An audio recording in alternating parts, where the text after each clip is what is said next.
Welcome to Scotland's Hidden Histories, where Scotland's forgotten stories come alive. Today we're diving straight into 13th century Berwick-upon-Tweed, Scotland's richest port, now under the crushing shadow of an English siege. March 30th, 1296. 30 men are trapped on the roof of a towering stone building in Berwick. The structure is engulfed in flames. Below them is an invading English army of over 35,000 men. In response, the trapped men rain arrows down into the overwhelming forces. These defenders are wealthy foreign businessmen. They have no formal military rank, yet they are holding the roof of their warehouse against a professional army. These Flemish merchants are choosing to burn alive to fulfill the terms of their property contract, a lease that required them to pay in blood. Before 1296, Berwick-upon-Tweed was an economic powerhouse. Sitting on a coastal peninsula on the border of Scotland and England, the port town was Great Britain's second richest city, trailing only London. It was such a thriving, cosmopolitan hub that contemporaries called it the Alexandria of the North. This chart shows how that wealth was generated. It was a closed-loop economic system. Raw materials, primarily wool from the Scottish border region, flowed out of Berwick to foreign markets. In return, luxury items like French wines and high-quality textiles flowed back in. To maximize this lucrative setup, King Alexander III invited merchants from Flanders, the most advanced economic region in Northern Europe, to set up a permanent trading post. They built a massive stone factory, known as the Red Hall, right in the center of the town's commercial district. There was a specific condition for these foreign traders to operate in the Red Hall.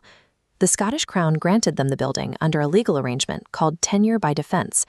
This meant they held the property strictly on the condition that they defend it, even unto death, against the English. The duty on wool passing through Berwick's gates was the single largest source of income for the Scottish Crown. To protect this revenue, the king effectively outsourced the town's defense to the very merchants who were profiting from its security. This system worked until Alexander III died in 1286, leaving no direct heir. The resulting dynastic crisis created a power vacuum. King Edward I of England exploited the chaos, treating Scotland as a feudal appendage of England rather than a sovereign neighbor. When the Scots formed an alliance with France, Edward mobilized an invading force of 35,000 men and marched on Berwick. This chart shows the disparity. Edward's army dwarfed Berwick's defenses, which consisted of a simple timber barricade and an earthen rampart. The siege began on March 30th with a miscommunication. Edward's naval commanders mistook a pre-battle ceremony for a signal to attack. The English ships entered the shallow haven prematurely, ran aground in the ebbing tide, and were set on fire by the Scottish garrison. Witnessing the destruction of his ships, Edward ordered an immediate land assault. The thin line of timber and earth protecting the city shattered under the weight of 30,000 infantry. Decades of prosperity had built a cosmopolitan marvel, but without stone fortifications, the town was lost within hours. The global trade hub became a charnel house the moment the perimeter fell. As the English army poured into the streets, the town collapsed into indiscriminate slaughter. While thousands of civilians were killed in the churches, the 30 Flemish merchants retreated to the Red Hall and barricaded the doors. The hall was a strong house in the manner of a tower. The merchants utilized the height of the stone building to discharge bolts and spears from the upper windows, holding the English army at bay while the rest of the town fell. For hours, the building remained an island of resistance, until a projectile struck and killed Richard de Cornubia. Richard was a high-ranking English noble and the direct first cousin of King Edward I. Finding it difficult to reach the defenders through the stone walls, and enraged by the loss of his kinsman, Edward ordered his men to set the building on fire. Inside the hall were massive stockpiles of wool and fine silks. The very goods that had made the merchants wealthy now fueled the fire. The Inferno consumed the building, eventually collapsing the ruins on top of the defenders. These 30 businessmen had stayed to honor a legal charter. They executed their contract to the letter, choosing to burn with their inventory rather than surrender. Following the massacre, Edward expelled the surviving native population and replaced them with English settlers. He ordered the construction of massive stone bastions and curtain walls, converting the commercial port into a permanent military garrison.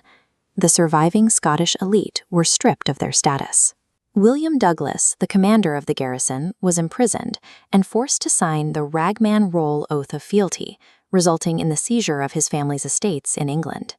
The fall of the Red Hall marked the end of the town's golden age. The open trade network between the Tweed and Flanders was replaced by centuries of siege and recapture, as Berwick became a frontier pivot point. The destruction of 13th century Berwick was so comprehensive that historians still debate the true location of the Red Hall. While tradition points to the wool market, modern research suggests it stood in the modern Bridge Street area, near the original quayside. The anonymous merchants who died in the fire were largely forgotten for centuries, until 19th century writers romanticized their sacrifice as a tale of local heroism.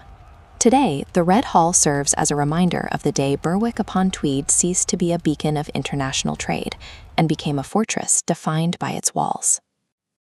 Thanks for joining us on another journey into Scotland's hidden histories. If you enjoyed the adventure, hit like, subscribe, and we'll see you in the next one.